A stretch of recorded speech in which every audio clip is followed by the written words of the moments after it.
Ama, anuman ang maging bunga ng paglilitis na ito, hindi nawa itong makita bilang tagumpay ng isa at pagkatalo ng iba, kundi para sa ikabubuti ng sambayanang Pilipino. Lahat po ng aming gagawin ay para sa ikalulugod mo at hindi para sa kapakinabangan ng sino bang tao, mga partido o kanilang mga pansariling interes. Kundi ito'y para sa pagpapatibay ng aming mga institusyon, ng pamahalaan at sa pagpapanatili ng tiwala ng mamamayan sa demokrasya ng aming bayan. Buong puso po naming nananalangin na sa lahat ng aming gagawin, lagi namin kayong pinupurihan. Amen. Amen. The Clerk of Court will now call the roll. Roll call of members. Senator Judge Aquino. Senator Judge Cayetano Alan. Senator Judge Cayetano Pia. Senator Judge De La Rosa. Senator Judge Ejercito. Senator Judge Estrada. Senator Judge Go. Senator Judge Ontiveros. Senator Judge Lacson. Senator Judge Lapid. Senator Judge Legarda. Senator Judge Marcoleta. Senator Judge Marcos. Senator Judge Padilla. Senator Judge Pangilinan. Senator Judge Soto III. Senator Judge Tulfo Erwin. Senator Judge Tulfo Rafi. Senator Judge Villanueva. Senator Judge Villar Camille. Senator Judge Villar Mark. Senator Judge Zubiri. The presiding officer, Senator Judge Escudero. The Senate President, Chairman Tigachelian. With 17 senators present, the chair declares the presence of the quorum.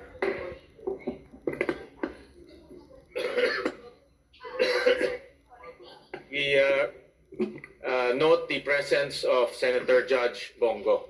We have 18, and Senator Judge Amy Marcos. We have 19 senators present.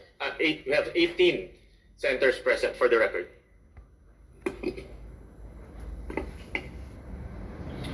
If there are no objections, we dispense with the reading of the July 8, 2026 Journal of the Senate sitting as an impeachment court and consider the same as approved. The clerk will please call the case before the impeachment court. Case number 004-2026 in the matter of the impeachment trial of Vice President Sara Zimmerman Duterte. Appearances? Good afternoon, Your Honor. Same appearance for the prosecution. We are ready, Your Honor. Noted. Appearances for the counsel for the respondent? Good afternoon, Your Honor. Same appearance for the respondent accused. Noted. Prosecution, call your next witness. Your Honors, before we... Senator Rafi Tulfo is seeking recognition. What is the pleasure of Senator Judge Rafi Tulfo? Thank you, Presiding Judge Escudero. Short inquiry lang po for the defense, particularly kay Attorney Mark Biduan. Attorney Biduan. During the last hearing, when you delivered a manifestation in reply to the prosecution's statement regarding the fourth article of impeachment, you said, and I quote, "The truth of the matter is this: she and her family were threatened, and while her response was unconventional, it was justified. What triggered her response was a question about Operation Romanov, which is the plot to eliminate VP Sara and her family." End of quote. Now, Attorney Biluan, this Operation Romanov that you mentioned, are you referring to the Operation Romanov mentioned by the blogger Princess Maui during the online press conference at VP Sara? Yes, Your Honor. Okay. So, the question was raised during the press con by this Princess Maui, but I did not see her name sa list of defense witnesses in the pre-trial order.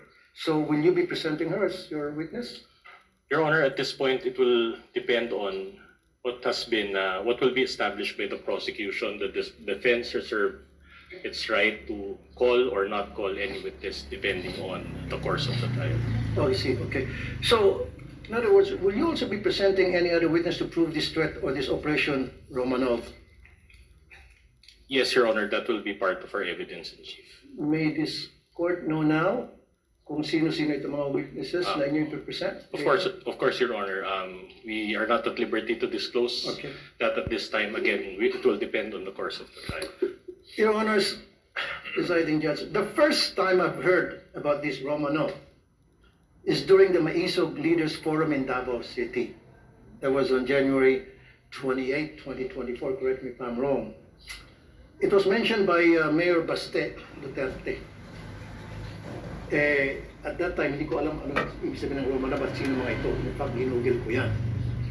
Sino itong family Romanov? So napag-alaman ko, apparently, they were the ruling family in Russia that was murdered by the Bolsheviks in the night of July 16, 1918. Lapit-lapit na sa anniversary, 108th anniversary. Kasi ano ba tayo ngayon, July 30. Anyway, may relasyon ba ito sa binanggit ni Baste sa sinabi ni Princess Maui at yung binanggit mo? Magkakarelasyon ba ito? Your Honor, I have no personal knowledge of what Mayor Baste said, so I cannot comment on that, Your Honor. So hindi mo napanood yun? Hindi? No, Your Honor. Okay. And last question. What did you mean when you said that BP Sara's response was unconventional? Your Honor, it was a description, Your Honor, of the statements that she made during that press conference. Kaya why do you consider, why is it unconventional?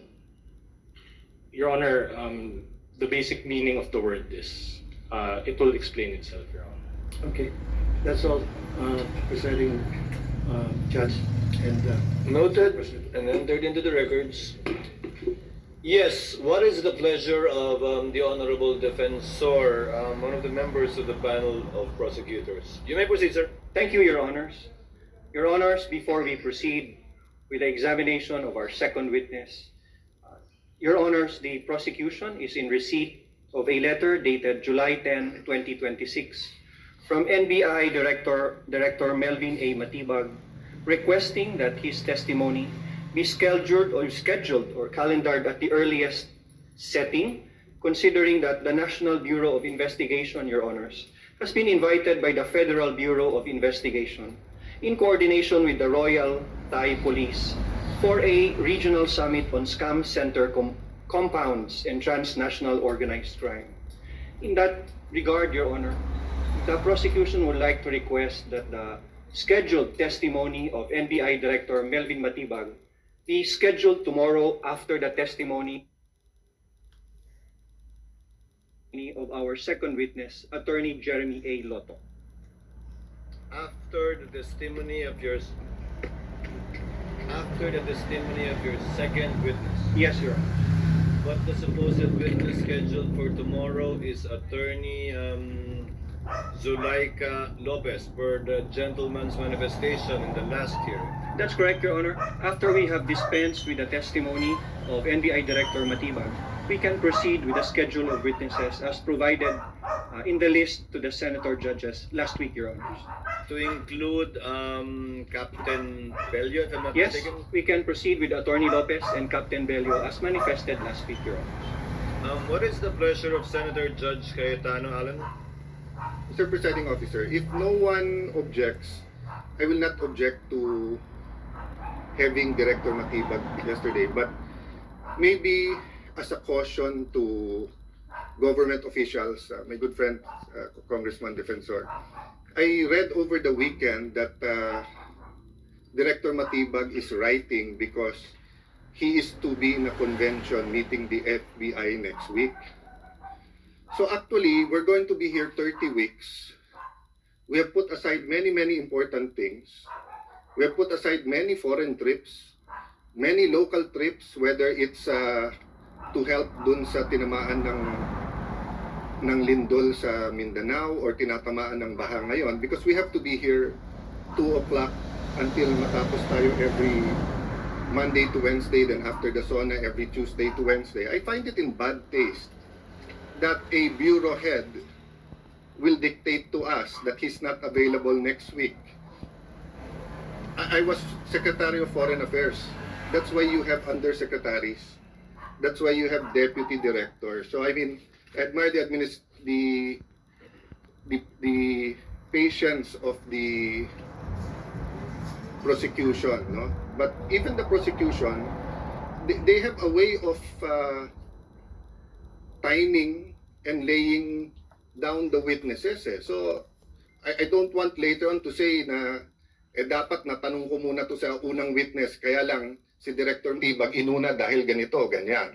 No? So I'd like to put that on record and ask my colleagues if that's acceptable to us. I mean, yung 20, well, at least those who are not in jail or the 21 of us are here, the whole government nakatutok.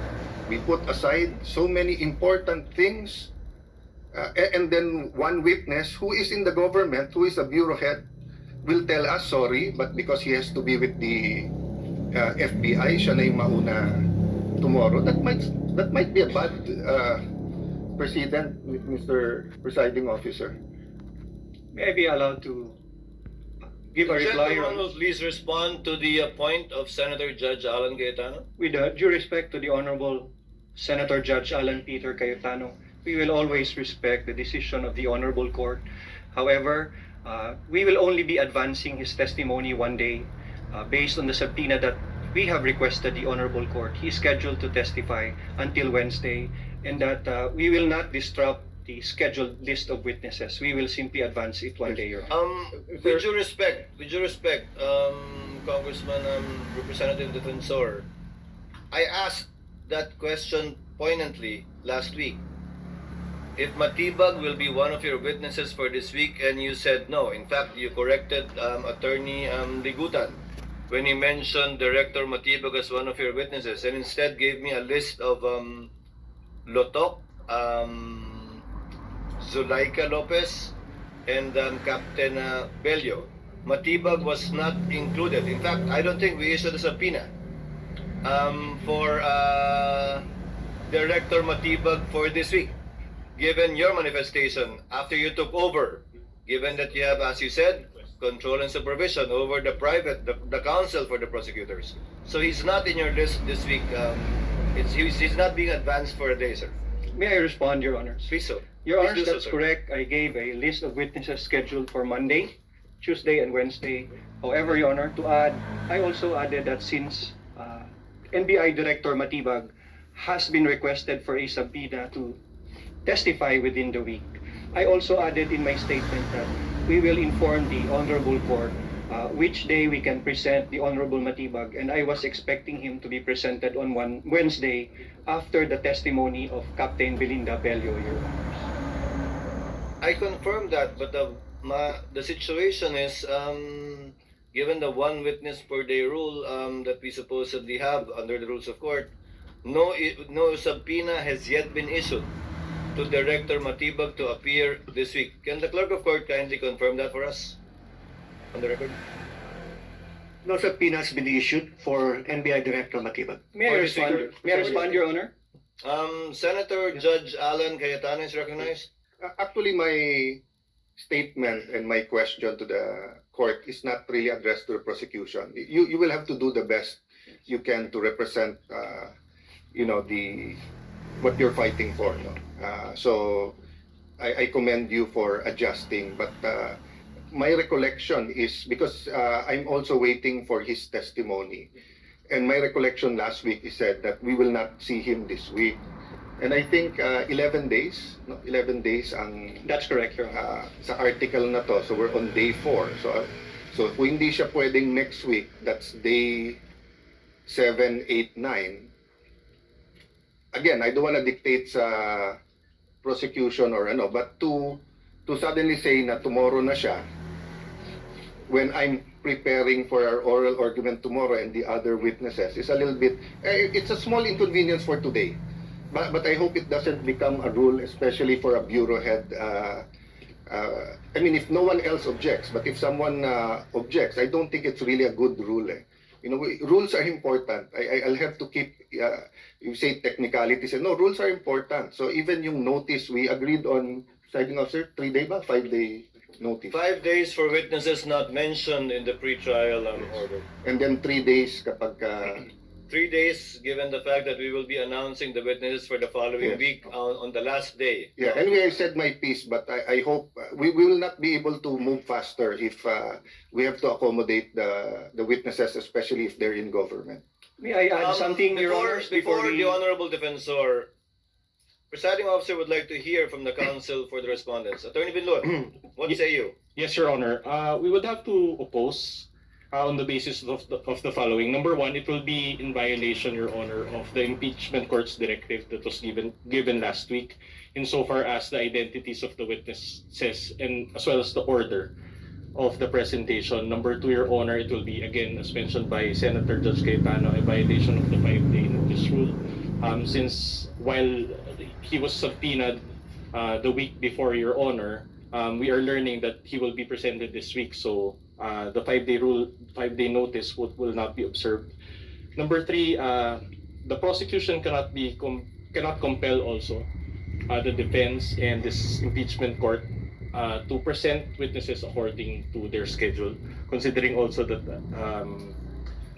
these witnesses have already been identified and determined. Of course, it will be a violation of the basic tenets of fair play, and to join again the manifestation of Senator Judge Cayetano, it will set a bad precedent insofar as surprise witnesses will be allowed at any point in the proceedings.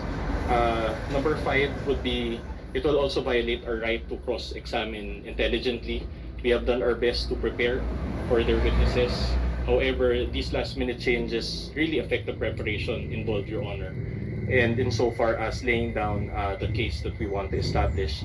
And finally, if there are violations of these proceeding rights, there will be a violation of procedural due process, which of course can give way to another ground to further delay the proceedings. Moreover, Your Honor, we would, if the prosecution would also allow, can we also get a copy, Your Honor, of that invitation, and maybe inquire of the prosecution if the particular travel authority has already been made? Because Your Honor, we received information as well that the FBI had already conducted a summit, a regional summit of some sort, but it was conducted in other words, last month, Your Honor, also in Bangkok, Thailand. So we would have to again manifest, and we would have to study, Your Honor, the invitation and counter-check and do the proper verification as well, so that if it is indeed viable, then we would understand, Your Honor, why it has to be attended to by Director Matibag. Senate President Gatchalian is recognized. You may proceed, sir. Thank you, Mr. Presiding Officer. Sinusuportahan ko po yung statement ni Senator Judge Alan Cayetano, dahil hindi lang naman po yung counsels ng prosecution at defense na naghahanda, pati mo mga senator judges naghahanda rin.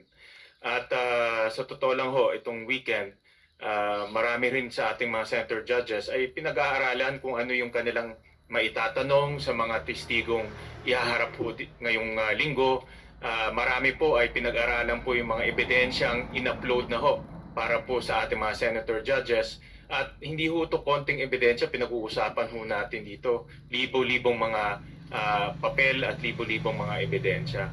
Kaya kung bigla pong may isisingit na testigo, hindi ho rin makakahanda po yung ating mga senator judges sa kanilang pagtatanong, at hindi rin ho nilang mababasa yung mga dokumento at ebidensya na nakakabit ho doon sa testigong iharap. Kaya napakahirap naman po na naghahanda ho tayo, pero biglang may mga ganitong suppression na hindi ho natin paghahandaan, at hindi naman ho yan magiging maayos at patas para po sa ating mga senator judges. Maraming salamat. For the record, Chair would like to confirm the statement of the Honorable Defensor. I will quote, Presiding Officer, quote, so Director Matibag is not yet going to be presented next week. Representative Defensor, not yet, Your Honor. We will manifest on Monday. If we can consider him for the Wednesday session, depending on how the trial goes and how long the testimonies will take for both parties. With the permission of Senators, Senator Judge Cayetano and the Senate President, may we defer our ruling on this matter and ask the counsel for the prosecution to submit to us the letter given to you by Director Matibag for us to be able to look at it, copy furnished, of course, the counsel for the respondent, so that we can adequately go over it and hopefully come up with a ruling before the day is over. We submit, would Your that be Honor. possible? We will submit the letter. Thank you, Your Honor. So we shall do it that way. Kindly furnish a copy to the counsel for the respondents as well for their review. Yes, Your Honor. Your Honor, Counsel for respondent, Attorney Binduan's Your Honor, manifestation if the travel authority is also available, if we can ask If for the- a travel authority, if it's already issued. yes, of course. Kindly furnish us that as well. Your Honors, we will submit in good faith whatever the prosecution has received from Director Matibag, Your Honor. As well as Kindly communicate with him, if possible, if he already has a travel authority for the same, so that we could evaluate it based on what you have. We Yes, cannot Your Honor. evaluate it based on what you don't have, so we will presume if you don't have it, it's not yet there. Your Honor, Yes, one last Attorney addition. Considering that there's if and when they provide the travel authority, I understand, Your Honor, that one of the requirements is also the official invitation from the foreign body. So if they can also provide that, Your Honor, so Well- that we can do a full review of this matter. Attorney Binduan, it's not really for the full review of the counsel for the prosecution, but rather for this court's evaluation, whether or not to allow the motion of the counsel, panel of prosecutors. But everything that will be submitted to us, you will be furnished with a copy, We will so that you can argue your way through this I motion. respectfully request that the counsel for the panel of House prosecutors, Attorney Virgil Ligutan, be recognized for the presentation of our second witness. Attorney Ligutan, counsel for the prosecutors, is recognized to present the prosecution's second witness. You may proceed, sir. Ngayong hapon sa atong tanan, the second witness for the prosecution is no other than Attorney Jeremy C. Lotto, Your Honor, please. We call to the witness stand Attorney Lotto. Kindly situate Attorney Lotok to the witness stand.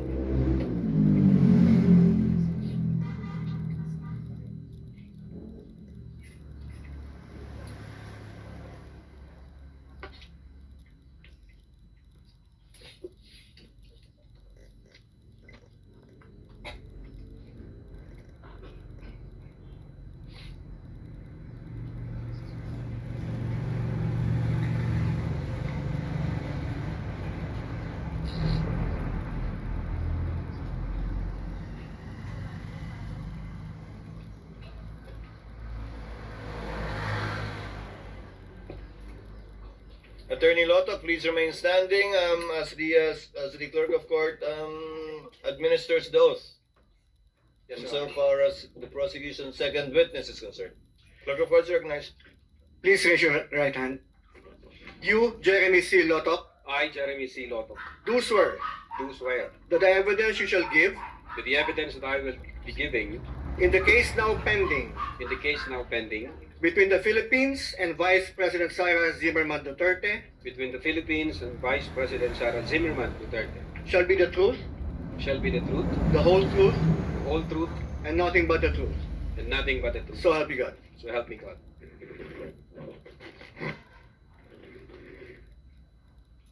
Your witness, counsel for the prosecutors.